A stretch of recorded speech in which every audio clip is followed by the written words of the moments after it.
Proclame-le ce matin, il est vivant. Celui qui est parmi nous, il est vivant. Il est l'agneau vainqueur.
Puissant est son nom.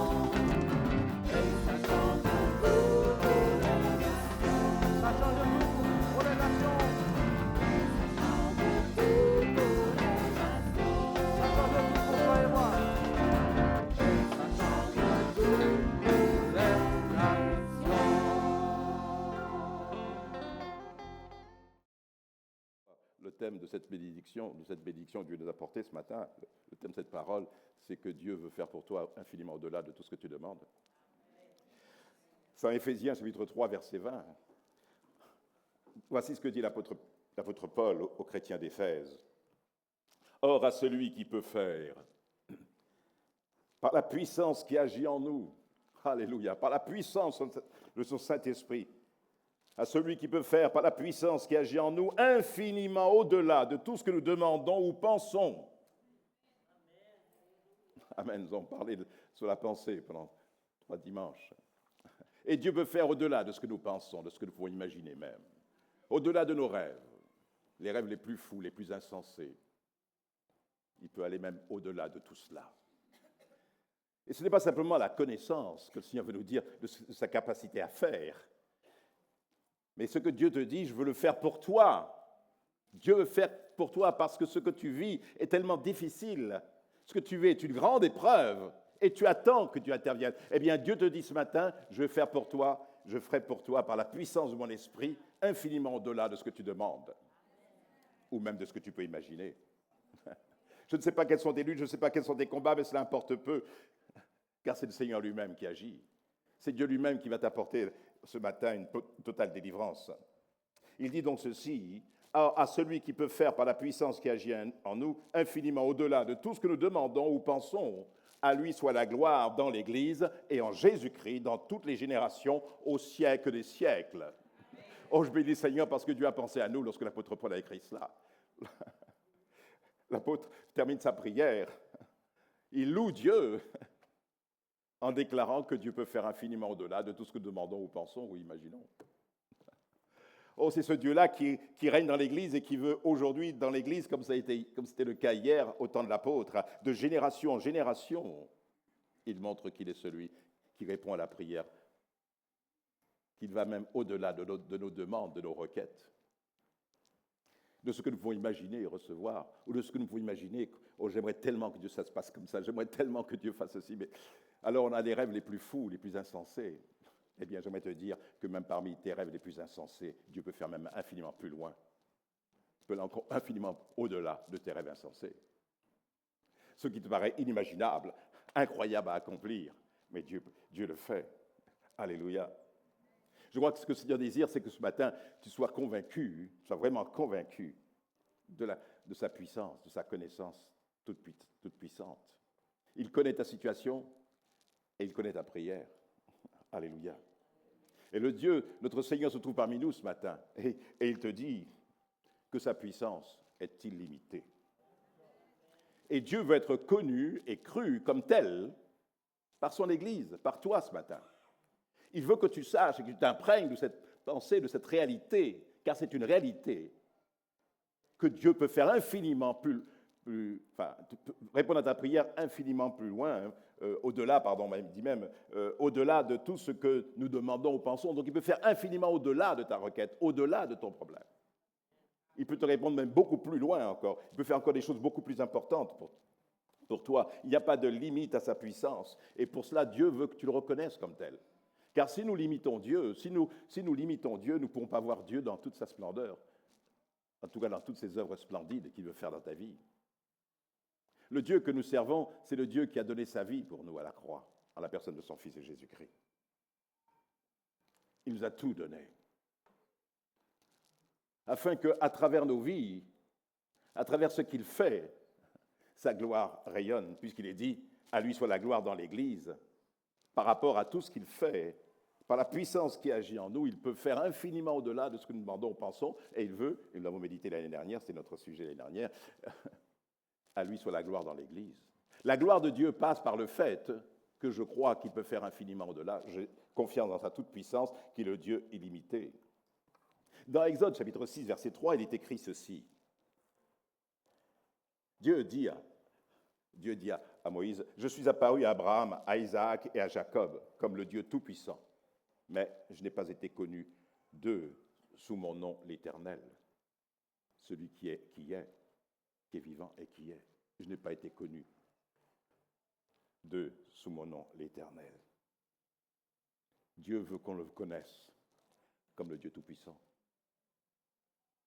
Et il veut que tu confesses qu'il est le Dieu Tout-Puissant. Et quand tu regardes ton problème, tu regardes ta situation, hein, que ce soit un problème physique, ou problème spirituel, ou problème, je sais pas moi, conjugal, ou professionnel, ou je ne sais quel autre problème, ou financier ou autre, quel que soit. Mais Dieu veut que tu le connaisses comme le Dieu qui peut faire infiniment au-delà de ce que tu attends concernant cette situation-là. Amen. Il est le Seigneur à la puissance illimitée. Et cette puissance est à notre disposition, selon la promesse du Seigneur. Tout pouvoir m'a été donné dans le ciel et sur la terre, a dit Jésus-Christ. Et voici, dit-il, je suis avec vous tous les jours jusqu'à la fin du monde. Il faut que nous puissions vivre, il faut que l'Église vive au sein de cette réalité de la toute-puissance divine. Ce n'est pas en vain que les chants que nous avons chantés vont dans ce sens. Ce n'est pas en vain que le Seigneur nous conduit par ce texte, nous montrant qu'il peut faire. Notre problème, c'est de croire qu'il peut le faire. C'est de croire qu'il va le faire. Et ce matin, ce que Dieu veut te montrer, à travers ce texte, ce n'est pas seulement qu'il peut, mais qu'il veut ce matin, pour toi, le faire. L'apôtre Paul nous montre la capacité surabondante de Dieu, sa capacité à agir au-delà de nos prières, au-delà même de nos pensées, et même, je vous disais tout à l'heure, au-delà de nos rêves. Tellement de choses que nous rêvons, nous pensons. Et je peux dire, je peux témoigner, et Dieu est présent au milieu de nous, et je ne dirais pas un mensonge pour enjoliver la prédication ou autre, que Dieu me garde de cela. Mais je peux témoigner, c'est personnel, mon épouse aussi, pour témoigner que Dieu a fait souvent infiniment au-delà de ce que nous demandions. N'attendions pas, mais Dieu a béni. Non seulement il a exaucé nos prières, mais il a été encore même plus loin. Il nous a donné des choses auxquelles nous n'y pensions pas, ou nous attendions pas. L'adverbe qu'il emploie, l'apôtre Paul, dit ceci, il emploie cet adverbe infiniment. Dans d'autres versions, il est écrit ou au-delà. Mais là, il y a aussi ce passage, je viens de lire, il peut faire infiniment au-delà. Ça, c'est quelque chose de vraiment extraordinaire. Et qu'est-ce qu'il dit exactement? Qu'est-ce qu'il peut faire? Il peut faire infiniment au-delà de tout ce que nous demandons. Il peut faire infiniment et au-delà de tout ce que nous pensons. Ou encore, il montre dans ce verset qu'il peut faire infiniment au-delà de ce que nous demandons ou pensons. Non seulement il peut faire ce que nous demandons, mais il peut faire au-delà, et même il peut faire infiniment au-delà. Donc, il fait ce que nous demandons, il fait au-delà, et il fait infiniment au-delà. Alors, au-delà, c'est déjà loin, mais au-delà, c'est loin, mais si au-delà, il y a un but, enfin, il y a une arête, hein, il y a un obstacle, c'est la fin de l'au-delà, dans l'au-delà, il peut faire au-delà de ce que nous demandons, eh bien, après l'au-delà, il y a l'infini. Donc, si je dis « Oh Seigneur, tu as fait jusqu'au-delà », et nous croyons que c'est l'au-delà. Je vous rappelle, j'ai parlé d'expérience, une qui me vient à l'esprit, et ça c'est pour l'Église, en fin de compte. Nous avons vu Dieu faire infiniment, mais d'abord faire ce que nous demandons. Et Dieu a fait aussi, nous a montré qu'il peut faire au-delà même, et même infiniment au-delà. J'ai déjà donné ce témoignage, mais simplement pour illustrer le propos, afin que ta foi ce matin repose sur la certitude que Dieu va faire pour toi ce que tu demandes, et il le fera au-delà, et même infiniment au-delà de ce que tu demandes ou tu penses. Amen. Lorsque, vous vous rappelez, je vais faire assez court parce que ça va être un peu trop long, c'était au niveau financier. Lorsque nous avons terminé ce bâtiment, je ne parle pas de quelque chose personnel, je pourrais donner des exemples personnels, mais je préfère prendre des exemples qui nous concernent tous et qui concernent l'Église. Mais lorsque nous avons eu des problèmes financiers, nous avons terminé le bâtiment, nos comptes étaient à sec. Et nous avions encore une facture à payer concernant l'assurance décennale du bâtiment. Mais nous n'avions pas cette somme. Il fallait environ, je crois que c'était 8 000 ou 10 000 euros à peu près. Donc c'était une somme assez conséquente. Et nous n'avions pas une échéance qui devait venir à 3-4 mois. Là. Et bien sûr, nous avons prié. J'ai prié le Seigneur et puis rien. Et je faisais vraiment du souci parce qu'il nous restait peut-être qu'un mois avant que l'échéance tombe. Et bien sûr, bon, peut-être le bureau est au courant, mais bon, l'Assemblée, c'est vrai que je ne dis pas tout, c'est vrai, je le reconnais. Mais pas mettre des fardeaux sur le peuple. Mais quand il y a des sujets pour lesquels il faut prier, je vous en parle afin que Dieu nous aide. Mais je ne sais pas, je ne pense pas que vous en avez parlé à ce moment-là. Et j'ai dit, Seigneur, tu vas pourvoir. Parce que je savais que les chrétiens avaient fait beaucoup d'efforts pendant 4 ans pour la construction. Je n'avais pas dit aux chrétiens, on va encore donner, on va encore faire ceci. Je ne me sentais pas libre de les presser comme du citron. Et donc, j'ai prié dans mon coin, je dis, Seigneur, interviens. Et puis, il ne voyait rien du tout. Puis je vous rappelle, pour ceux qui l'auraient déjà entendu, qu'un dimanche matin, à la fin du culte, là, j'ai vu que quand je suis monté, je monte rarement à l'étage. Lorsque les sœurs et les frères comptent l'offrande, je ne suis pas là. Mais ce matin-là, j'ai eu à cœur de monter. J'étais un petit peu déprimé parce que je disais, oh, tu n'as pas pourvu. Tu n'as pas pourvu. Et pourtant, il est le Dieu de l'impossible. Il n'a pas pourvu, que fait-il? Et quand je suis assis, je regardais les sœurs et les frères en train de compter les offrandes. Et puis c'est là que j'ai remarqué, j'étais attiré par un chèque. Et sur ce chèque, quand j'ai vu ce chèque, j'ai dit à la sœur, la trésorière, tiens, il est particulier ce chèque, parce que j'ai vu un petit peu le montant. Je regarde le montant était très important. Et j'ai dit, oh là là, cette personne a dû se tromper. Elle a dû se tromper. C'est pas... Elle a mal marqué, elle a mis une virgule au mauvais endroit. Et j'ai dit, écoute, comme il y avait son nom, je vais laisser cette personne.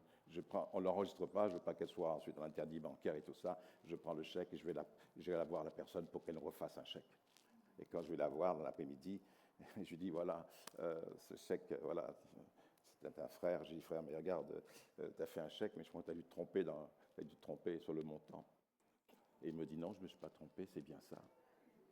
Je lui dis, mais tu sais, ça fait beaucoup d'argent, ça. Ça fait beaucoup d'argent. J'ai oublié de vous dire avant, parce que pour bien comprendre comment Dieu est le Dieu de l'impossible, Dieu qui peut pourvoir même dans les domaines financiers pour son Église. On fait vraiment de belles expériences au niveau de l'Assemblée et nous continuons à en faire. Et j'ai remarqué ceci, quand vous vous occupez de la maison de Dieu, Dieu s'occupe de vos propres affaires. Ça, je peux vous le dire. Je ne peux pas tout vous dire. Il ne faut pas tout vous dire. Mais j'ai appris ceci.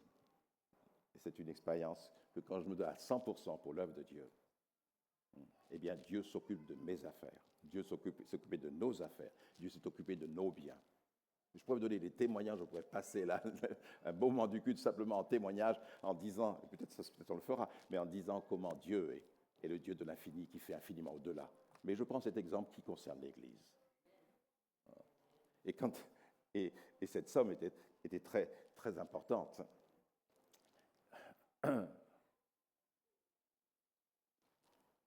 Et quand il m'a dit, mais c'est bien ce que je veux donner, c'est ma participation pour l'œuvre de Dieu. Je dis, frère, mais tu sais, tu n'es pas tout seul. Je sais que tu as une fille en métropole et tout ça. Ça fait beaucoup d'argent, ça c'est quand même beaucoup d'argent. Et il me dit, oui, je le sais, mais c'est pas pour toi, frère. Ben, je dis, non, c'est pour le Seigneur. Donc je sais ce que je fais. Donc c'est bien ça, tu peux l'enregistrer. Alors je dis, oh, béni soit le Seigneur, merci beaucoup. Donc, avant, ce que j'avais commencé à vous dire la phrase, je n'ai pas terminé. Et justement, avant ce dimanche matin, avant de monter dans la semaine, j'ai prié le Seigneur, mais qu'est-ce qu'on va faire si on n'a pas l'argent, qu'est-ce qu'on va faire? Et Dieu m'a donné une parole, et Dieu m'a dit ceci, à moi l'or et l'argent. L'or et l'argent m'appartiennent. L'or et l'argent m'appartiennent. Je dis, oh, béni soit le Seigneur. Et ce dimanche, donc après, quand j'étais voir le frère, je dis, oh Seigneur, béni soit ton nom, Seigneur. Je te remercie beaucoup parce que tu as entendu ma prière pour l'Église. Et cette somme nous permettra de pouvoir payer l'assurance et puis pas mal de choses aussi. Et même acheter du matériel parce que pour la télévision, puisque vous saviez que pendant des années, j'ai fait des émissions à la télévision. décision privée ici en Guyane, acheter des caméras et tout ça. Et pendant près de combien de 18 ans? Hein? 9 ans? 19 ans? 19 ans, donc on a fait des émissions de télé à l'arrivée ici en Guyane. Et la somme, c'est 305. Je vais le traduire en euros. J'aurais dû le noter pour vous. À l'époque, ça faisait 250 000 francs, mais je ne sais pas si quelqu'un peut calculer en euros. Ça peut faire. Il faut que je cherche le montant, mais je vous dirai ça tout à l'heure peut-être. En tout cas, c'est une belle somme, vraiment une belle somme. 35 000 euros? Oui, à peu près. Ouais, bon. Non, 35 000 euros. Un chèque de 35 000 euros. Oh, c'était beaucoup, c'est gloire à Dieu. Mais quand je suis entré à la maison, j'ai prié le Seigneur. Moi, je dis, Seigneur, je te remercie. Et Dieu m'a dit, ce n'est pas encore, c'est pas terminé. Tu verras ma gloire. Oh, Dieu m'a donné infiniment au-delà. Non seulement c'était largement, ça répondait largement aux besoins de l'Église, mais Dieu va permettre que 15 jours après,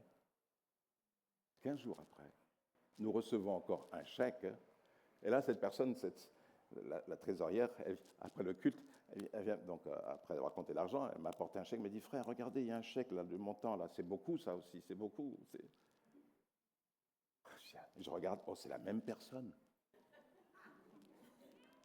C'est la même personne. Alors je prends, donc, et alors je prends le J, bon, je vais aller le voir pour cette fois-ci, bon, ok, je vais le voir, j'ai dit, écoute, frère, est-ce que voilà, il y a encore un autre problème avec ce chèque. Et en plus, c'est le même montant. Je crois qu'en tout, aujourd'hui, ça devrait être 70 000 euros, à peu près. 70 000 euros, si je me souviens. Et alors, ce qui se passe, c'est qu'il me dit, non, pasteur, c'est pour l'Église. Je dis, mais frère, je suis comme ça, moi, je ne veux pas gêner les gens. Je me dis, mais frère, tu es sûr, tu es vraiment sûr? Vous vous rendez compte? À la fois, j'offensais un petit peu le Seigneur, quelque part. Hein? Mais, bon, je pense qu'il y a de ceux qui se feront... je ne vais pas juger, mais enfin, bon, bref, il y a de ceux qui prendraient l'argent et puis se disent, bon, merci beaucoup, allez, au revoir. Hein? Mais des fois, il y a de ceux qui se trompent. Voilà. Donc, moi, je suis comme ça, je ne veux pas gêner, pas que personne soit gêné et faire les choses selon Dieu. Et donc, je lui dis, frère, c'est beaucoup, Seigneur, c'est beaucoup. Ben oui, il dit, oui, mais c'est pour le Seigneur, je le fais. Il dit, moi, non, c'est de l'argent que j'ai mis de côté, tout ça, ça c'est pour le Seigneur. Et il m'a dit, je vais me donner encore plus s'il faut. Je n'ai pas insisté. Et vous savez ce qui s'est passé? Donc, il nous a donné la même somme. En tout, je pense que vous avez donné 70 000 euros. 76 000 euros, ça me revient. 76 000 euros exactement. Qu'on a reçu en don. Dieu a fait infiniment au-delà de ce que je pensais. C'est pourquoi il ne faut jamais désespérer, qu'importe la situation ou nos besoins. Dieu peut faire infiniment au-delà. Et je peux vous donner des exemples comme cela. Il y a encore d'autres exemples. Voyez-vous, les circonstances que nous rencontrons réclament que nous puissions voir la puissance, la toute-puissance de Dieu dans notre vie. Dieu veut montrer sa toute-puissance. Nous n'avons pas à limiter Dieu. Tout à l'heure, notre frère a fait, lorsqu'il a commencé, il s'est repris, et quand il a dit, voilà, j'ai un petit témoignage à vous donner. Et puis il s'est repris, il a dit, non, j'ai un témoignage à vous donner. J'ai beaucoup apprécié. Ouais, il n'a pas un petit témoignage. Dieu a des grands témoignages. Dieu a un témoignage tout court.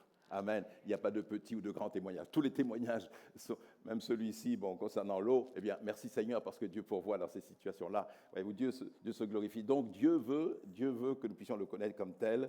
Comme disait Job pouvait confesser que lorsqu'il était justement grandement éprouvé, il pouvait dire dans Job 42, verset 2, « Je reconnais que tu peux tout ». Job 42, verset 2, « Je reconnais que tu peux tout et que rien ne s'oppose à tes pensées. » Ça vous rappelle quelque chose, ça, des pensées. Rien ne s'oppose à tes pensées. Amen. Ça veut dire que ce que Dieu pense et qui est infiniment grand, rien ne peut s'opposer à la réalisation des pensées divines. Gloire à Dieu.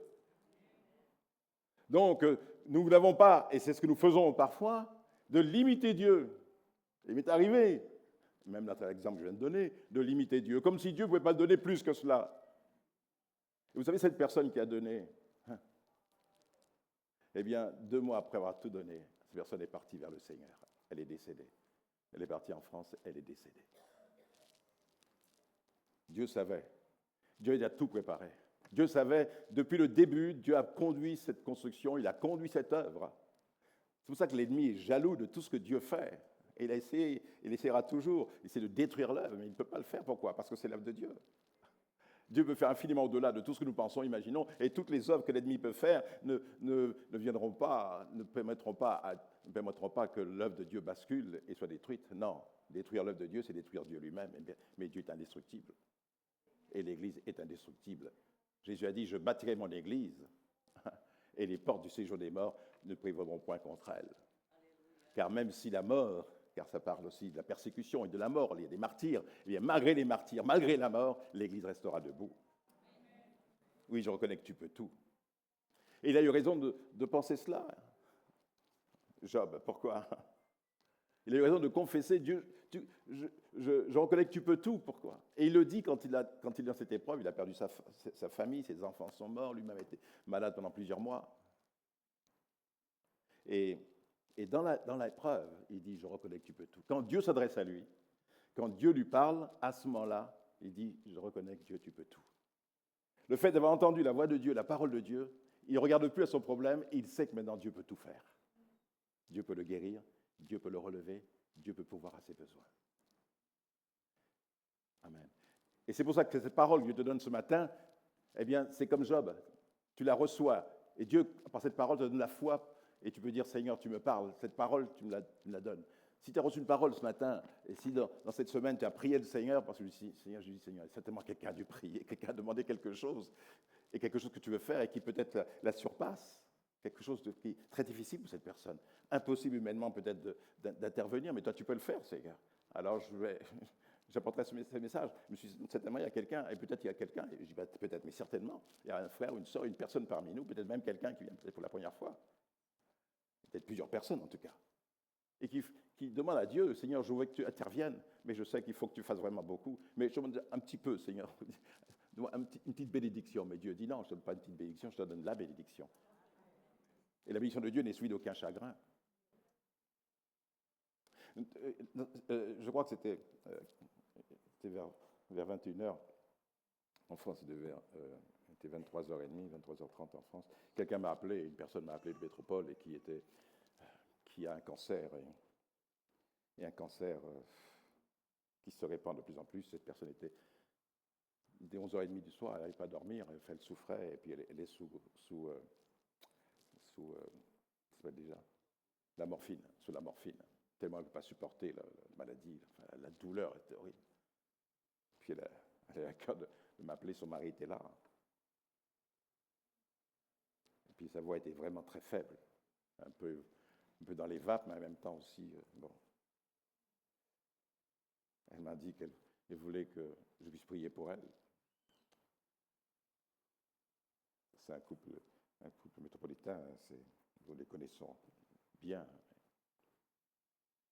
Et c'est vrai que nous prions pour elle, pour ce couple.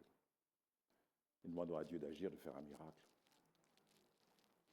Et donc au téléphone, nous avons prié. J'ai prié pour toi. On va prier. Et j'ai vraiment senti l'action du Saint-Esprit, même dans la prière.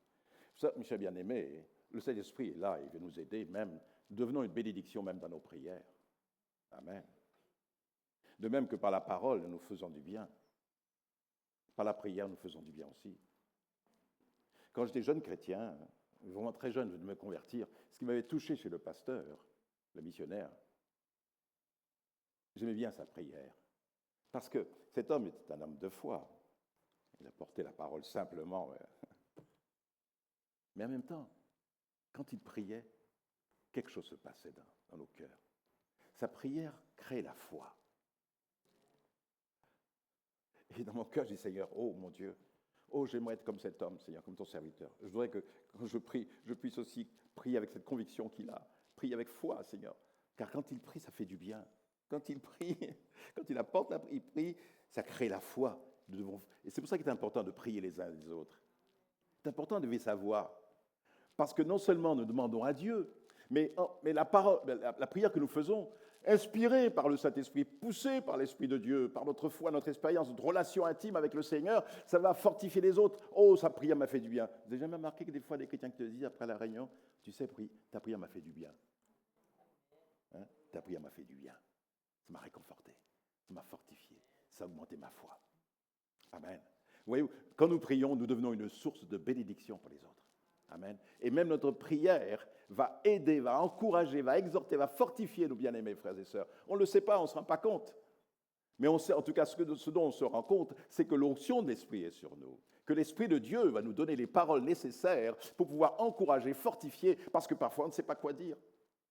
Je vous l'avoue, je reconnais, je vous l'avoue humblement, mes chers frères et sœurs. Quand de telles situations me sont présentées, je dis, Seigneur, qu'est-ce que je peux bien dire à cette personne? Je vais dire que tu l'aimes, c'est sûr. Je vais dire que Seigneur, que tu es toujours fidèle, etc. Mais Seigneur, il faut que tu leur donnes une parole, il faut quelque chose. Je vais prier, mais Seigneur, je ne veux pas prier parce qu'on me demande de prier, mais je veux prier dans le sens que toi, tu veux que je prie. Que la prière soit empreinte de l'onction de ton esprit, afin que cette prière porte son fruit, et non pas prier parce qu'il faut prier. Alors, chaque fois une situation difficile, surtout comme ça, les gens qui sont vraiment parfois à l'article de la mort, eh bien, des fois on ne sait pas quoi dire, tellement la souffrance est grande, la personne est en train de souffrir. Alors on va dire, Seigneur, Jésus, mon frère, ma sœur, Jésus t'aime. Mais bien sûr que Dieu l'aime, de toute façon ça ne change rien. Mais Dieu veut donner qu'on vous donne beaucoup plus que cela. Enfin, montrer exactement cet amour, mais ça c'est le Saint-Esprit qui peut nous aider. Alors, avec mon épouse aussi, puis son mari aussi, tous les quatre en prière. Et nous avons prié, mon épouse et moi, et j'ai prié en demandant au Seigneur d'intervenir. Je ne vais pas vous dire les mots que j'ai dit, ça importe peu, c'est l'action de l'esprit du moment, mais vraiment. Vous savez, l'action du Saint-Esprit crée en vous la foi aussi. Parce que votre prière va être une prière. C'est pour ça que Jésus dit de prier par la foi. Si vous demandez quelque chose avec foi, justement, c'est le Saint-Esprit qui vous animant va permettre que votre prière soit prononcée dans la foi. Et cette prière-là que tu exauces. Amen. Voyez-vous? Donc notre prière doit être porteuse de foi. Elle doit créer la foi. On doit prier dans la foi. Mais cette foi, c'est une foi qui nous vient de l'Esprit de Dieu, de l'amour de Dieu, de la parole de Dieu, du Saint-Esprit, qui se sert de la parole, bien sûr, ce que nous avons lu, ce que nous avons appris, de notre relation, notre communion que nous avons avec le Seigneur, qui nous amène à croire que ce que nous demandons, le Seigneur l'entend et qu'il va agir. C'est pour ça que notre prière va devenir une bénédiction. Et cette prière-là que Dieu demande que l'on fasse, c'est la prière de la foi. Tout ce que vous demanderez avec foi, vous le recevrez, dit Jésus. Demandez, vous recevrez. Frappez, l'on vous ouvrira. Cherchez, vous trouverez. Vous devez trouver. Vous devez recevoir. Amen. La porte va s'ouvrir devant vous. Jésus dit, frappez, l'on vous ouvrira. Donc, vous devez voir les portes s'ouvrir. Vous devez voir vos prières être exaucées. Nous devons voir Dieu agir, Dieu répondre. Et il répondra toujours à une confiance totale que nous plaçons en lui. Pour toi, pour ta famille, tes enfants, ton foyer, ton couple, appuie-toi sur le Seigneur. Il peut faire infiniment au-delà de ce que tu demandes. Mais pour ce que tu demandes, dois te demander dans la foi qu'il peut faire, qu'il peut accomplir. Infiniment au-delà. Non seulement au-delà, non seulement ce que tu demandes, il va le faire, non seulement ce que tu demandes au-delà, il va le faire, mais aussi infiniment au-delà de ce que nous demandons ou pensons. C'est extraordinaire, c'est glorieux. Nous avons prié, et vraiment, j'ai senti vraiment la présence de Dieu, on a senti l'onction de l'Esprit de Dieu. Alléluia. Elle qui était complètement abattue, nous avons prié, demandé au Seigneur une pleine délivrance. Interviens, Seigneur, dans sa vie. Et je dis, Seigneur, ce dont je me souviens, Seigneur, permet qu'il y ait une régression de la maladie, qu'il y ait l'inverse. Et puis ensuite, Elle était tellement faible. Elle a dit merci. Et puis après, on a raccroché. Le lendemain matin, elle a appelé. Oh là, c'était plus la même personne. C'était plus la même personne. Elle était vraiment plein de... je ne la voyais pas, mais comme s'il y avait comme de la lumière dans ses yeux. Sa voix était différente. C'est la personne que l'on connaissait habituellement, qui parlait librement et tout. Elle disait comment elle a été bénie, comment vraiment, même avec son mari, donc surtout elle a senti cette présence du Seigneur et puis la joie, enfin la paix de Dieu est entrée dans son cœur. Elle était plus tourmentée, elle m'a dit ah, vraiment j'ai été bénie, merci Seigneur, c'est gloire à Dieu. Et elle s'attend au Seigneur. Amen. Et puis je priais, enfin je continue à prier pour elle. Et chaque fois je dis au Seigneur, Seigneur, mais je t'en supplie, Seigneur, qu'elle puisse voir totalement une totale délivrance. Puis après, pendant que je disais ça au Seigneur, je me suis rappelé de ce que j'ai dit dans ma prière.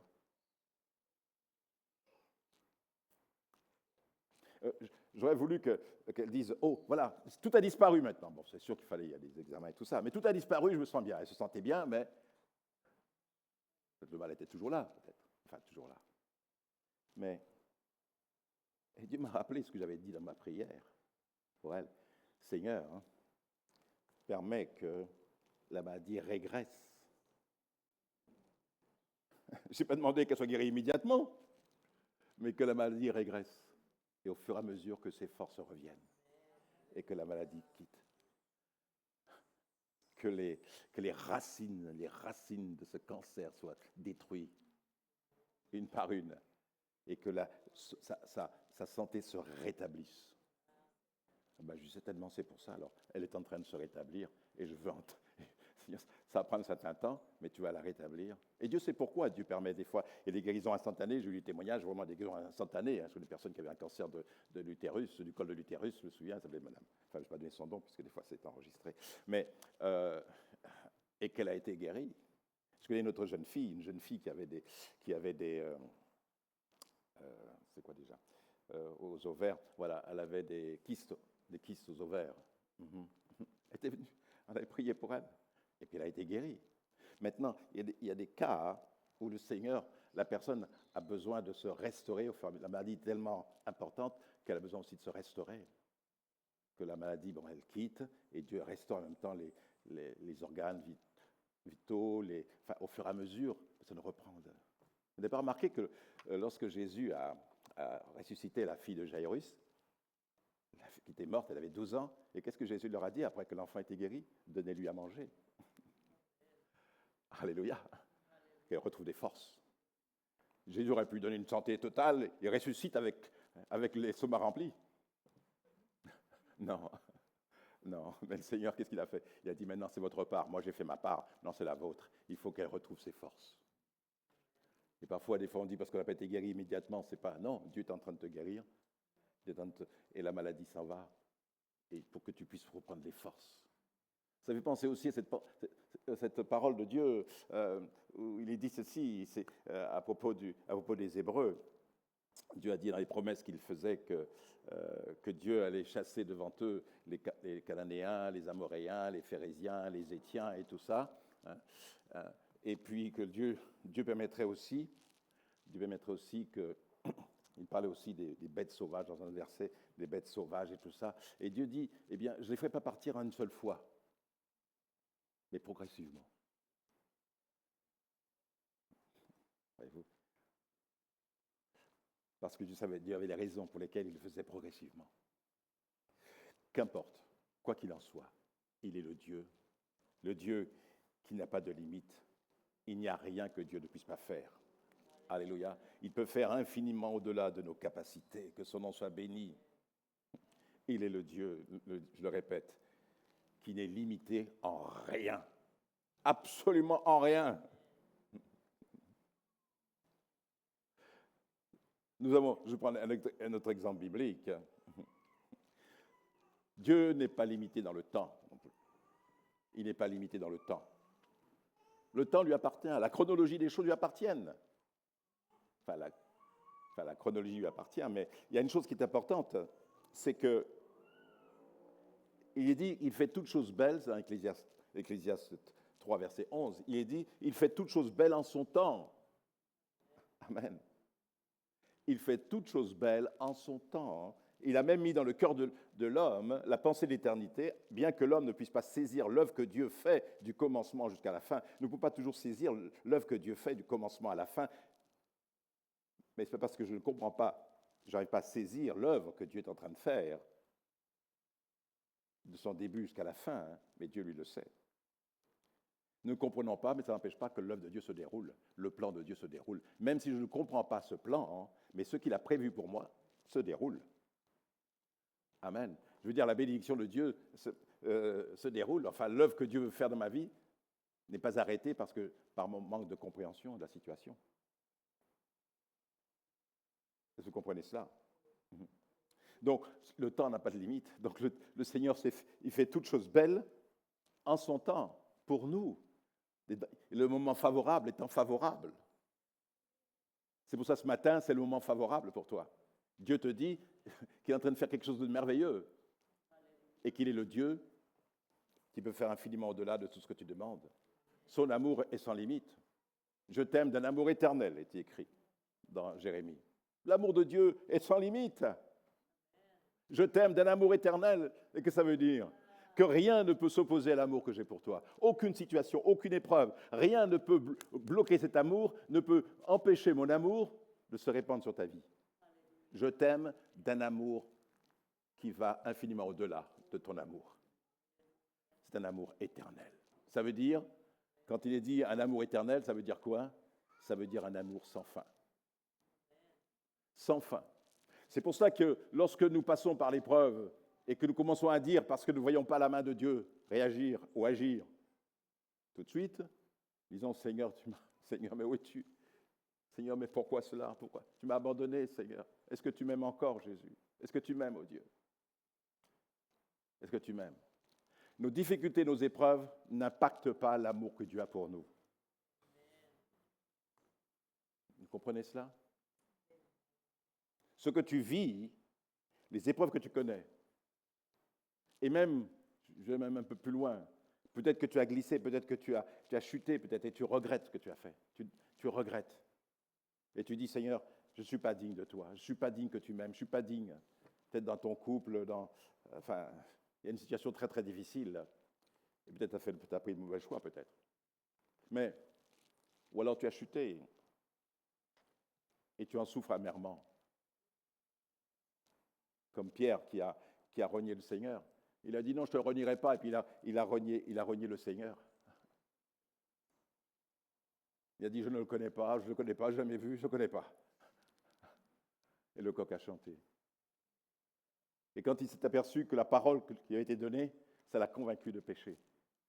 La Bible dit, il s'est souvenu. Au bout d'un moment, donc, il parlait, il disait des choses. Il disait, oui, non, je ne connais pas cet homme, je ne fais pas partie de ses disciples et tout ça. Et Jésus avait dit auparavant, avant que le coq n'ait chanté, tu m'auras renié 3 fois.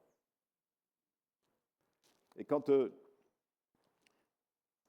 coq a chanté, il y a comme un déclencheur, il y a quelque chose que Dieu permet pour que l'Esprit de Dieu puisse travailler dans nos cœurs. Il y a un déclenchement. Et ce déclenchement, c'était le coq, la voix du coq. Et la voix du coq lui a rappelé ce que Jésus avait dit. La voix du coq l'a ramené à la parole de Jésus. Il y a des circonstances qui font que, pour attirer notre attention, Dieu a besoin d'un coq pour nous rappeler ce qu'il a dit. Vous voyez ce que je veux dire? Ça peut être un frère, ça peut être une sœur, ça peut être une circonstance, une épreuve, je ne sais pas, ou ce matin, par exemple, une prédication, ça peut être, Dieu va nous interpeller sur quelque chose. Il va nous dire, ah oui, je me rappelle ce que Dieu avait dit. Je me rappelle. Par exemple, pour vous ce matin, c'est peut-être, je bénis Dieu parce que c'est le texte que j'ai lu ce matin. C'est exactement ce que je demandais à Dieu cette semaine. Oh, j'ai dit, Seigneur, oh merci. Parce que pourquoi? Je suis le coq ce matin. Attention, il ne faut pas aller trop loin dans l'imagerie.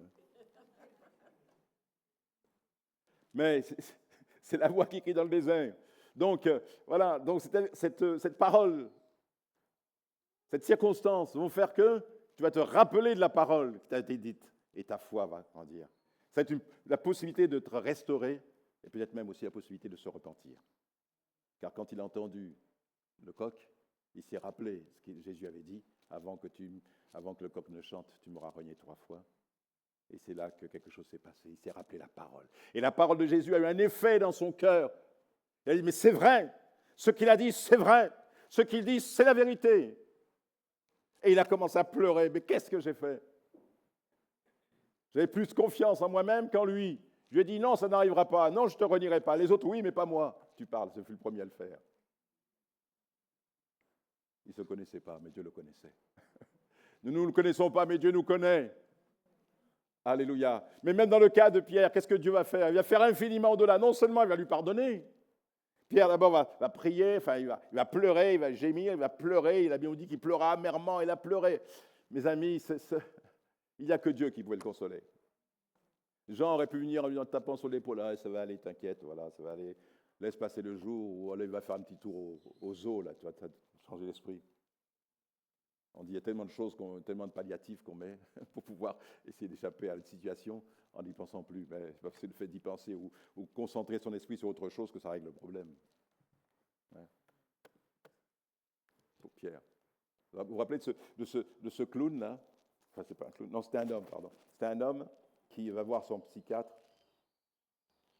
Il a dit au docteur, je suis dans une profonde dépression.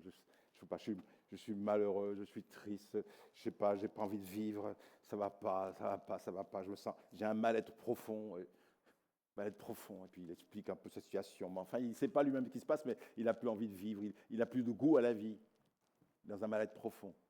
Alors le psychiatre lui dit, écoutez, il faut changer vos idées, il faut changer vos idées. Justement, il y a un cirque là, justement. Il lui dit, il y a un cirque qui est là. Eh bien, allez dans le cirque, voilà, il y a un clown, il est fameux ce clown-là. Il est fameux. Hein, et puis, voilà, ça va vous changer les idées. Voilà, la joie va venir. Et puis l'homme, il baisse la tête, il dit, écoutez, docteur, c'est moi le clown.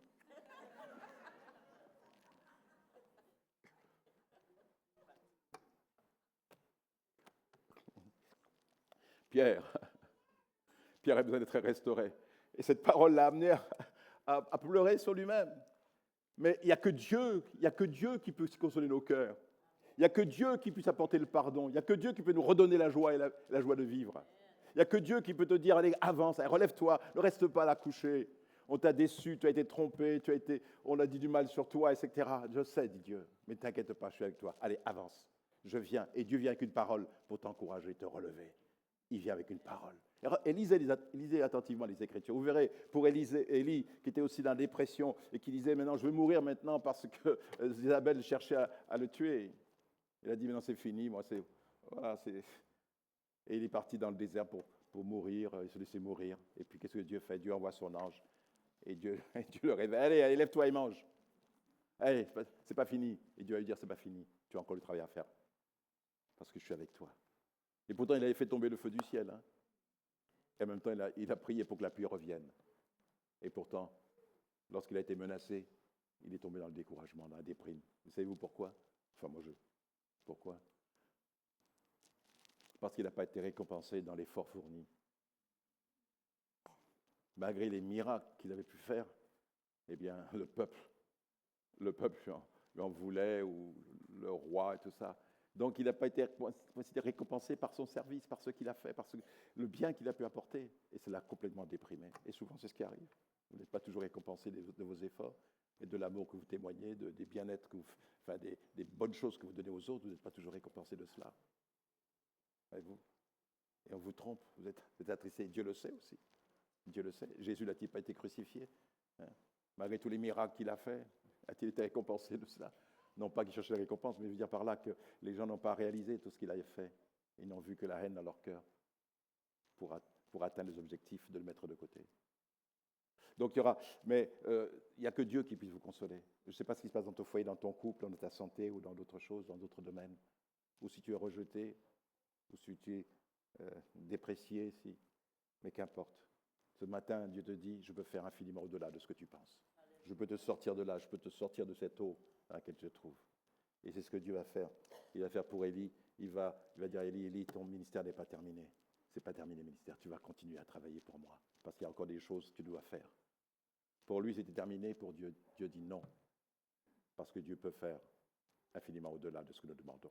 ou pensons, ou nous pensons. Et là, il pensait que c'était fini. Mais Dieu, lui, non, il fait au-delà de ce que nous pensons. Non, pour toi, ce n'est pas fini. Il y a encore des choses à faire. Il y a encore des choses à accomplir. C'est pas fini. Ton foyer n'est pas fini. Ton couple n'est pas terminé. Ton couple n'est pas détruit, ne sera pas détruit. Si tu le veux, ton couple ne sera pas détruit. Oh Seigneur, c'est impossible, on ne pourra pas revenir. Impossible de recoller les morceaux. Je te dis, mais si, c'est possible. Parce que je peux faire infiniment au-delà de ce que tu penses. Toi, tu penses pas possible. Moi, je te dis que je peux faire infiniment au-delà de ta pensée. Alléluia. Amen. Et comment Pierre a été restauré? Eh bien, quand Jésus était, vous savez, sur le bord de la mer et qu'il était en train de faire que du poisson, et puis que les apôtres sont arrivés, et Jésus a pris Pierre à part et lui a dit, Pierre, est-ce que tu m'aimes? Pierre a dit, oui, Seigneur, tu sais. Et par 3 fois, est-ce que tu m'aimes, Pierre? Est-ce que tu m'aimes, Pierre? Et qu'est-ce que Jésus va lui dire? Bien, Pierre, parce que tu m'aimes, et je sais que tu m'aimes. Même tu as du mal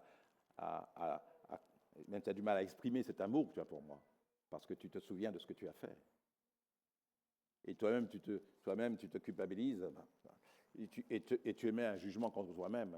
Et quand il dit, Seigneur, quand Jésus dit, Pierre, est-ce que tu m'aimes? Il dit, oui, tu sais toutes choses, c'est que je t'aime. Oui, je t'aime, tu sais. Mais c'est pas dans la version, c'est pas le même mot au grec qui est employé. Jésus emploie le mot agapé, tandis que lui, il emploie le mot philéo, qui veut dire amitié.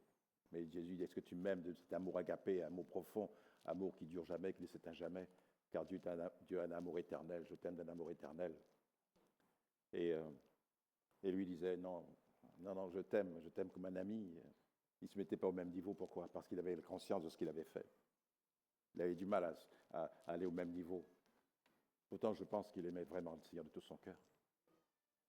Mais il se sentait coupable de ce qu'il avait fait. Mais le Seigneur quand c'est pardonné, c'est pardonné. Avec Dieu, pardonné, c'est oublié aussi. Et Dieu va le restaurer. Voyez-vous? Par la même parole qu'il avait reçue, qu'il va le convaincre d'avoir péché devant Dieu, d'avoir en tout cas réalisé la parole que Dieu avait dite, eh bien Jésus va le rencontrer, va aller vers lui, va lui parler. Et Jésus va le restaurer. Il va lui dire maintenant, tu vas paître mes brebis. Tu vas paître mes brebis. Alléluia. Avec le Seigneur, on peut toujours recommencer, on peut toujours repartir. Pourquoi? Parce qu'il peut faire infiniment au-delà de tout ce que vous demandez ou pensez. Ne limitez pas Dieu. Ne limite pas Dieu dans ton problème. Ce serait lui faire offense. Ce serait lui faire offense que de le limiter, comme s'il était homme. Dieu a dit, je ne suis pas un homme. Je ne suis pas un homme pour mentir. Je ne suis pas un homme pour raconter des salades. Je ne suis pas un homme. Ma parole est la vérité. Ma parole est toute la vérité. Oui, il sait tout, il voit tout, il est omnipotent, il est tout puissant. Que son nom soit béni, chers frères et sœurs. Que le Seigneur puisse exaucer ta prière, même la plus extravagante qui soit. La plus extravagante. Une prière extravagante. Prenons l'exemple de Josué. Josué, il a fait une prière extravagante. Alors franchement, une bizarrerie. Comment peut-il demander une chose pareille? C'est fou. Et pourtant, il l'a fait. Lors de cette bataille, vous pouvez le lire dans Josué chapitre 10. Je vais lire pour vous avant de terminer. Josué 10, verset 12. Alors Josué parla à l'Éternel, le jour où l'Éternel livra les Amoréens aux Israélites. Et il dit devant Israël. Il a pris les témoins, Josué. Il fait sa prière publiquement. Il prend le monde à témoin. Il prend le peuple à témoin de ce qu'il va dire, de ce qu'il va demander à Dieu. Il ne faut pas oublier que Dieu nous écoute, mais aussi les autres nous écoutent aussi. Amen. Et soyons une bénédiction dans nos prières. Mais il est dit donc, il parle à l'Éternel le jour où l'Éternel livra les Amoréens aux Israélites. Ce fut le résultat de sa prière, que Dieu a livré ses ennemis. Il les a vaincus. Et il dit devant Israël, soleil, arrête-toi sur Gabaon, et toi, lune, sur la vallée d'Ajalon. C'est vraiment extravagant. Faire une telle prière, c'est vraiment... Et il dit, le soleil s'arrêta, et la lune suspendit sa course, jusqu'à ce que la nation se soit vengée de ses ennemis. Cela n'était pas écrit dans le livre du juste. Le soleil s'arrêta au milieu du ciel, et ne s'empressa pas de se coucher durant presque tout un jour. Amen. La seule chose qui a été faite, mais ça venait de Dieu lui-même, c'est que Dieu a reculé le soleil de quelques degrés. Lorsque Ézéchias était malade, il avait un ulcère, et que il allait mourir, et Dieu a dit qu'il serait guéri par la bouche du prophète Ésaïe. Et le prophète Ésaïe lui dit, veux-tu, demande à Dieu un signe. Il m'a dit, ah non, je ne veux pas de signe, demande à Dieu un signe. Et lui, il n'osait pas demander un signe, mais Dieu... Alors le prophète lui dit, est-ce que tu veux que le soleil s'avance ou recule sur le cadran solaire, qui donne l'heure? Il y a un cadran solaire, puis vous avez le soleil avec l'ombre. Donc vous savez un peu s'il est 1 heure, 2 heures, 3 heures. Est-ce que tu veux que le soleil avance, ou bien est-ce que tu veux que le soleil recule sur le cadran? Alors il lui dit, avancer c'est bon, mais reculer, ça c'est extravagant. Reculer, c'est pas possible. Bon, même avancer aussi plus qu'il le faut, mais reculer, revenir en arrière. Il a dit, revenir en arrière. Et qu'est-ce que le Seigneur a fait? Eh bien, le soleil s'est reculé, envoyé l'ombre. Donc, imaginons que, je ne sais plus quelle heure ça faisait, mais imaginons qu'il était midi, eh bien, le soleil, on voit l'ombre du cadran qui recule, peut-être qu'il était midi moins le quart. Alors maintenant, c'est possible, puisque quand on prend l'avion, il y a le décalage horaire, ça c'est autre chose. Mais il a demandé quelque chose vraiment qui dépasse l'imagination. Dieu peut faire infiniment au-delà de tout ce que tu demandes. Et c'est ce qu'il veut faire pour toi ce matin. Et il y a des tas d'exemples, et tout est possible. Dieu veut le faire. Il veut faire infiniment au-delà. Comme Marie qui a dit, mais comme Gabriel lui dit, mais tu vas devenir enceinte. Il dit, comment ça peut-il se faire? Comment ça peut-il se faire? Dans sa pensée, comment ça peut-il se faire? Mais qu'est-ce que l'ange va lui dire? Rien n'est impossible à Dieu. Dieu peut faire infiniment au-delà. Ce qui est impossible aux hommes est possible à Dieu. Et comment cela? Eh bien, le Saint-Esprit viendra sur toi. Parce que le Saint-Esprit viendra sur toi et tu deviendras enceinte et l'enfant sera appelé fils de Dieu. Et rappelez-vous le verset, à celui qui peut faire infiniment au-delà, par la puissance qui agit en nous, infiniment au-delà de ce que nous demandons, à celui qui peut faire par la puissance qui agit en nous, infiniment au-delà de ce que nous demandons ou pensons. Voyez-vous, c'est par la puissance du Saint-Esprit en nous que Dieu accomplit des œuvres extraordinaires et qui veut faire infiniment au-delà. Elle dit, mais comment ça peut-il se faire? Je ne suis pas mariée, comment je peux devenir enceinte? C'est un problème pour toi, mais ce n'est pas un problème pour Dieu. Il peut faire infiniment au-delà de ce que tu penses. Comment ça peut se faire? Laisse, Seigneur, Dieu peut faire même infiniment au-delà de ce que tu penses. On peut dire Amen. Que Dieu soit béni. Alléluia. Et Dieu vous donnera toujours plus. Seigneur, souviens-toi de moi quand tu viendras dans ton règne, dira le brigand. Il se repent. Pour nous, c'est normal que nous soyons crucifiés, mais lui, il n'a rien fait de mal. Et il dit à Jésus, souviens-toi de moi quand tu viendras dans ton règne. Voilà sa prière. Et Dieu va faire infiniment au-delà de tout ce qu'il pouvait demander. Il demandait à ce que le Seigneur se souvienne de lui dans le futur, quand il allait revenir. Donc Jésus n'est pas encore revenu sur terre pour établir son royaume. Donc, quand tu viendras établir ton royaume, souviens-toi de moi. C'était sa demande. Mais la réponse divine, c'était, aujourd'hui, tu seras avec moi. Alléluia! Il peut faire infiniment au-delà de tout ce que nous demandons ou pensons. Alléluia! Il peut faire beaucoup plus et il fera beaucoup plus parce qu'il est fidèle. Il est merveilleusement fidèle. On va s'arrêter là. Que Dieu soit béni. Alors ce matin, reçois la bénédiction de Dieu. Ce matin, reçois la parole de Dieu. Ce matin, dis Seigneur, ce matin, je te remercie parce que tu vas faire infiniment, tu fais infiniment au-delà pour moi. Seigneur, tu permets que ma demande soit acceptée, que ma demande soit exaucée et tu feras beaucoup plus que simplement me donner, tu me donnes encore beaucoup plus, infiniment au-delà de ce que je te demande. Tes possibilités sont infinies, elles n'ont pas de limite. Dieu n'a pas de limite dans son action. Il n'a pas de limite. Alors ne le limite pas. Au contraire, tu le glorifies quand tu proclames qu'il est puissant, qu'il est le Dieu qui guérit, il est le Dieu qui sauve, il est le Dieu qui pourvoit, il est le Dieu qui rétablit, le Dieu qui conduit, qui donnera une parole, va t'encourager. Que cette pensée te soit fortement une bénédiction pour toi ce matin. Au nom de Jésus. Amen, amen et amen. Gloire au Seigneur, que son nom soit béni. Merci Jésus.